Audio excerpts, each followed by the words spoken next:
The 6 biggest Commander storylines. It is caught! Delivered at 6 o'clock sharp. It's the Pick 6 at 6. We set out to find a leader, someone who could take this franchise to the next level, build an elite team that consistently competes for championships. All right, there is one issue above all else when it comes to this team from Sunday, and that is where we start our Pick 6. Number 1. Number 1 is the red zone. Dan Quinn was asked about it, as you would imagine, and this is what he had to say about his team, their performance in the most important area of the field. He did try to go offense and defense here. Obviously, both are relevant in terms of the result of the game. I think most people are more in tune or intrigued about what happened on the offense, but here's DQ. Yeah, on the let's start on the first one, the touchdown. We've really got to be better on the first one that defensively we allowed.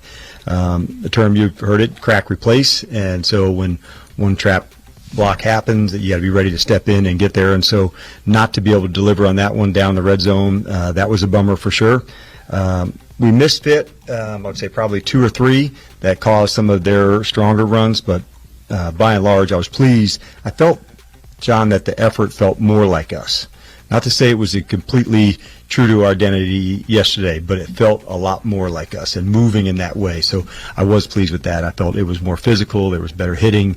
There was better tackling. To say we were there, hell no. But it was a lot better and trending in the right space. I think defensively in the red zone, like the Giants had them well scouted. They were like, they struggle.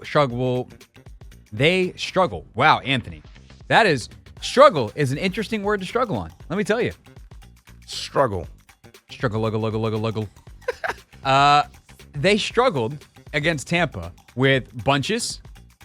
Giants get down to the red zone. Bang, bang. Bunch. Touchdown, Malik Neighbors. Wide open. Bad communication. They struggle with trap and wham plays. The crack replace defensively. So they hit him with a wham or a trap down there, and they walk in on another touchdown. Mike Sanders still in a ton of space, still figuring out how to play the right leverages. Bang, bang, they get him. That's the 3 Giants touchdowns all in the red zone. But I think most people are probably more intrigued with what's going on the offensive side of the ball, because they did get, force a field goal. Obviously, they get a 4th down stop. Everything's a little weird down there because of the lack of Giants kicker. But on the offensive side, what are we doing on these penalties? That's step 1 of fixing the offense in the red zone. Yeah, those are the ones, so I would call like the pre- and post-snap ones, like they'll fall under discipline, Nikki. And those are the ones that we have to get rid of, because there could be a check at the line of scrimmage and you jumped, like, hey, man, like we're going to get into the best play, have the discipline to stay in it. Like most things, more practice at it for sure, even if you have to check in and out of a play that you don't need to for that simple purpose of doing it right. More often I found the false starts are, I'm wanting to go too quickly. I'm just get the check, get to the call to go. I can live, you don't want them, but I can live with the combative ones. I can live with a holding or a DPI. I didn't like the one on Nick on the opening kickoff, but when you're trying to be physical, that part I can live with. The pre and the post snap ones, that's a no bueno for me. So we'll really, kind of focus in on that. The false starts were the ones that set us back in this game from a penalty point of view. And to Dan's point, some of those happened on plays where they're changing the play, and then guys, like, they forget the snap count or they can't hold their water. Like, there's a communication aspect to it, not just an anxiety to play football aspect to it, if you will. So how much of the tempo that they're trying to play with impacts those types of things? Kind of to that point, what did you think of the pre-snap communication, especially when you guys went no huddle? And because I know a couple of the false starts were when you guys went no huddle. Was that an influencing factor there? And I guess what did you think of the progress in that area? I felt like coaches and players did a good job communicating. That was one of the things, if you remember from last week, that I spent a lot of time on to say, I want that part in game to be better. You're correct that 2 of the false starts were, checking a play, going from one to another potentially, and that is part of what we do. So the more discipline, the more that we can practice it, the better we'll get at it. And so doing it in the game-like environments, with noise, without noise, all of those, we'll continue to do that because there's a lot, that we want to work on, but that in specific, the pre-snap, like making sure we get that right, that's really important, and we're going to work our ass off to get that right.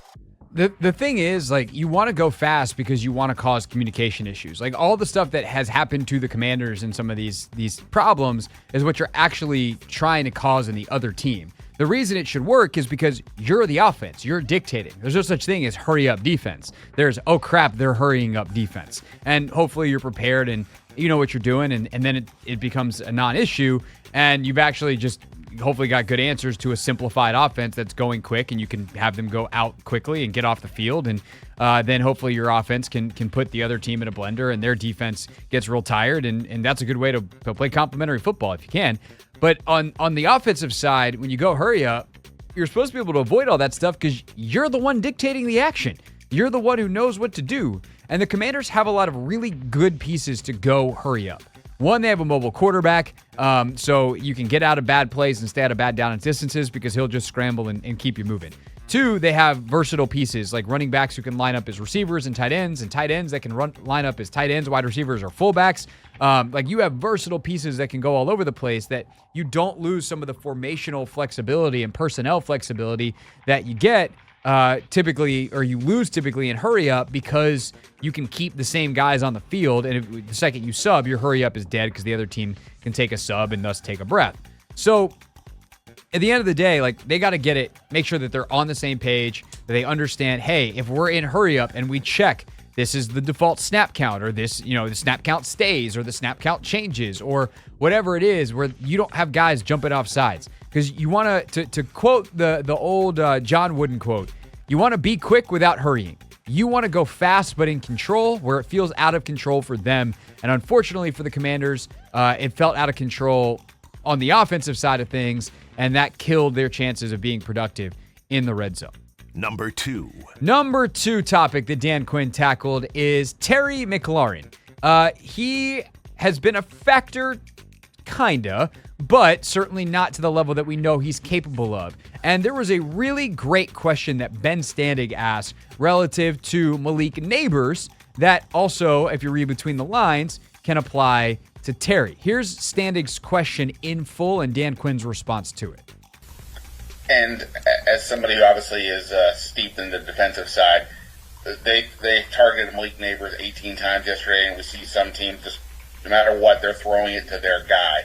What is it that allows some teams to do that, where other teams, fans will always scream, or maybe reporters too, hey, get that guy at the ball? What is it allowing them to do it when you know it's kind of going in that direction? Yeah, I think if you're going to be intentional in that spot, then most teams, Ben, will move the player around to where, the first or second read could go. I was certainly impressed by Neighbors. When you see him in person, you feel his size, you feel his strength, you feel his speed that you can go. And so I think he's going to be an excellent player, or is an excellent player. But I was most impressed just by the size and speed of him. So anybody that can play inside, outside, that takes a lot of work to do. Oftentimes you'll see route combinations where they're going to throw, this is where the read is, man or zone, and where it can go. And then other teams will say, we're going to put that player into that spot. And it takes a certain skill set to be able to do that, and he certainly is one that can. This is the thing I've always wondered with Terry, is when we say he's not Justin Jefferson, he's not Malik Neighbors, he's not, these top Devontae Adams. What is it about him that teams just don't, multiple coordinators now have just not been comfortable moving him around like that? Because he does line up in the slot sometimes, and he has one from in there, but he's not as quick as guys like Jefferson or Chase, or certainly not as tall and as lengthy and as rangy as some of those guys. He's a different type of receiver, almost like a power player, although he does obviously have terrific top-end speed. And so I think the fact that he is seen as much more of an outside guy prevents Terry from getting those 15, 18 target type games that guys like Jefferson and Neighbors and Chase and on down the list are getting on a regular basis. With that said, I do think you need to find ways to get Terry the football. He's too talented to have this little production. They did a better job on Sunday. Obviously they got him going early. It was a loss of 2, but you get him involved on the first play of the game. Go back to that. Go back to the screens. get the pop passes, like let him get the ball in his hands and run and be physical. And in that way, there is a tone setting. They're very different players, but I think of Deebo Samuel with San Francisco. When Deebo gets involved early, there's a tone set for the game for that offense. And Terry's again, I'm not saying you need to line Terry up in the backfield or hit him in the same way that Kyle dials things up for Deebo, who's I don't want to say a unique one of one, but one of like 5 guys in the league that can do what he does. Terry's not that, but there's the same physicality, there's the same intensity, there's the same attitude that is brought to the game when he gets the ball early, and I would love to see them find ways to get him more involved. And then obviously the Giants did a really good job of preventing deep shots. There's in the game, there's 0 passes of 20 plus air yards. That's not going to happen every week, and the Commanders need to make sure that doesn't happen every week. You need to get Terry 2 to 3 shots a game down the field because he can be lethal in that area. All right, continuing on. Number 3. With Dan Quinn's best of what you need to know, top headlines of the day, top questions to be answered from the weekend. Jayden Daniels, we just mentioned it, 0 downfield throws in this game, 0 20-plus yards. Did have some really nice ones in the 10 to 19 range, including 7 of his 9 attempts in the second half. So they did start to open it up a little bit more. But why, the question to Dan Quinn was, why so many horizontal quick passes early in the game? I think as you're going through it, Sam, like we're still learning too. And, Jayden's just going into his second game. We had some ones down the field that we would have liked to have seen him take. Some of the ones even on the scrambles to remain a passer as you're coming closer towards the line of scrimmage to throw it down the field. You're probably referring to some of the RPOs that would have worked in there. One of the things I did like about, the way that we did able to control the possession of the ball. I think there was probably 35 runs and 23 completions. And if you're 55, 56, I think we ended up being like 58, somewhere in that neighborhood, Sam, what then happens is time of possession, now can become a factor, more plays. And so although we missed the mark in the red zone, I was pleased to see us, taking care of the ball and having long extended drives. So we didn't punt. We kicked a hell of a lot, which, trust me, after what this team's been through, like I'm not bitching about making field goals, okay? But I will say that the completion, the poise of Jayden and putting the ball at the right spot, that's a really big deal. And I think the more we play, like we are still a new team together, the more reps, the more game experience that we get, these are really valuable times for us. And so the games are so important, not just because of the win-loss, but how we want to play. So I just kind of anticipate us continuing this trajectory upwards.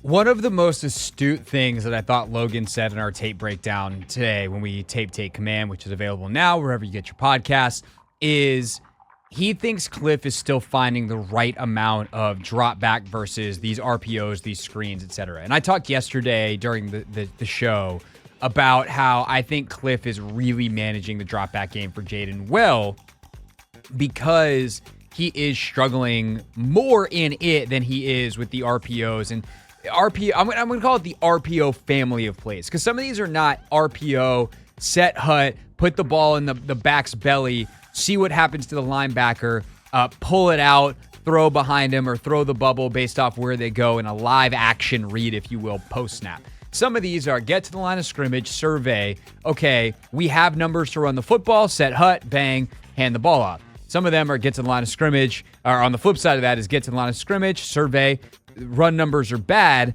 We're going to throw the bubble out here, set hut, fake the handoff, throw the bubble. That's where the numbers are. And so they're predetermined, but if they're predetermined, the defense kind of knows that too. And so the ceiling of those becomes a little bit lower. Because if I'm the read player, if I'm the linebacker or the safety that's being the determining factor here, I can go one way and on the snap, fly the other, be anticipating, okay, yep, there it goes. That's that RPO. Let me get out there. And so there's a little bit diminishing returns versus doing it post-snap versus different ways that you attack defenses. But in theory, you should have a good look or a chance in a good look. You're not running into bad looks. You're not throwing bubbles into bad looks.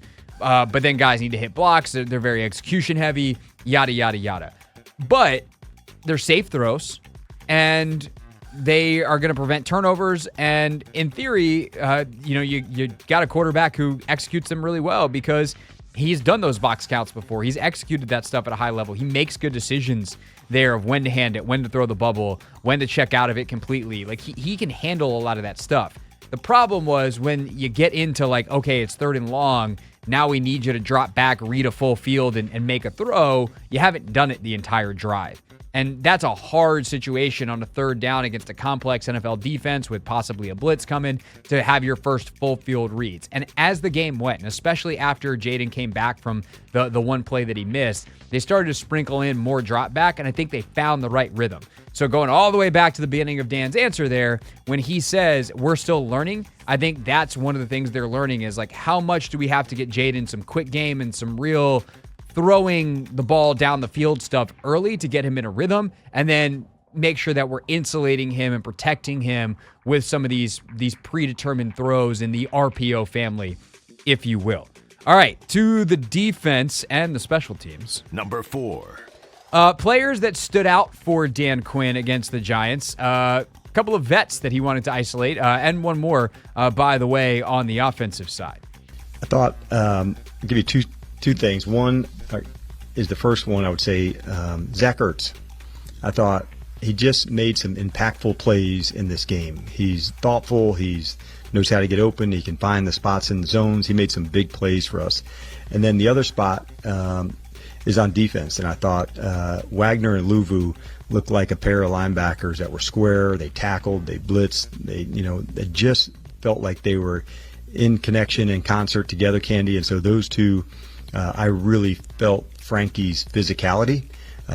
There was a big hit early on one of the plays to Neighbors on the very first drive that he had a long catch and run, and you just saw Frankie hauling ass and going to get into the tackle. But he brings a lot of energy, not just to this team, but to the entire building. I love that, what he does. And then Bobby, I just felt him square and tackling, and that was what we need from him, and he absolutely delivered. So those would be the three that I would point out to in the game.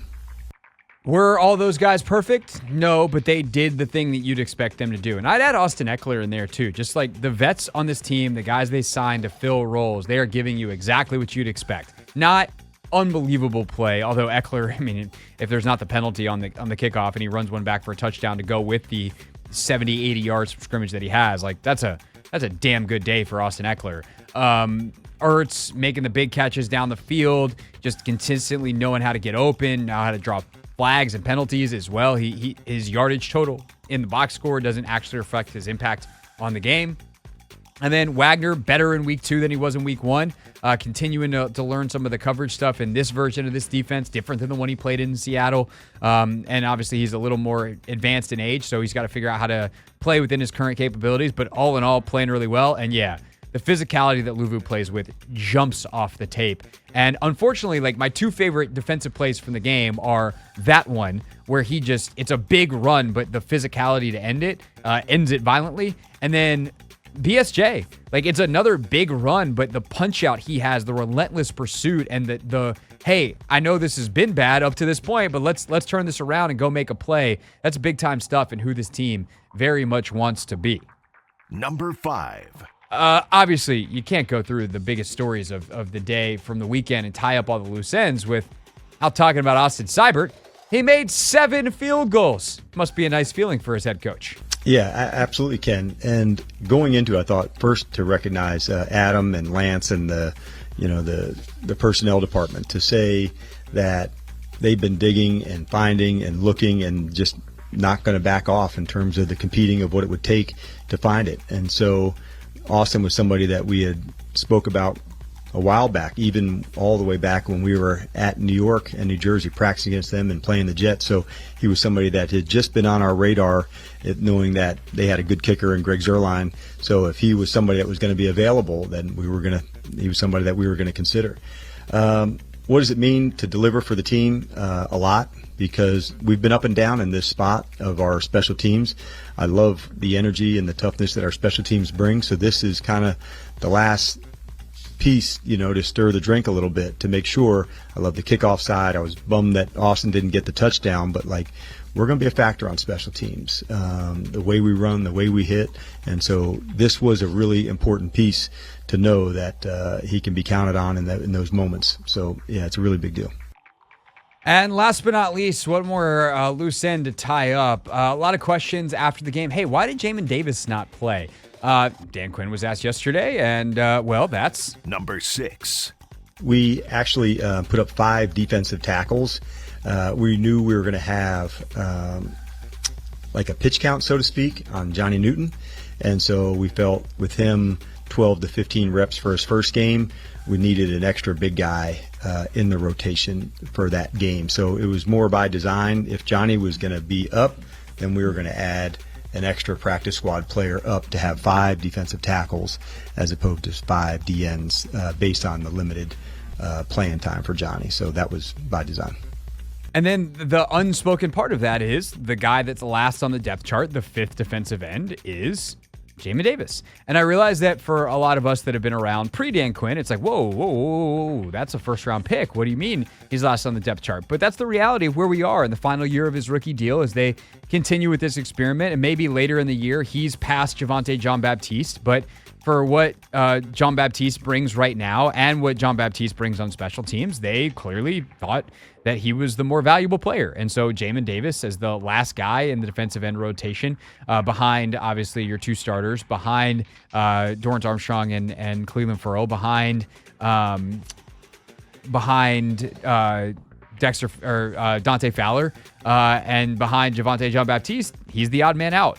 And I'm curious to see if that, with Newton moving forward, do they want to keep that flexibility? If F.A. Obata ever gets back into the rotation, what does that do to Jamin? Because he's a guy that can play inside, outside, gives them a little more versatility, but he's on PUP, and we'll see if he ever gets off of it this year.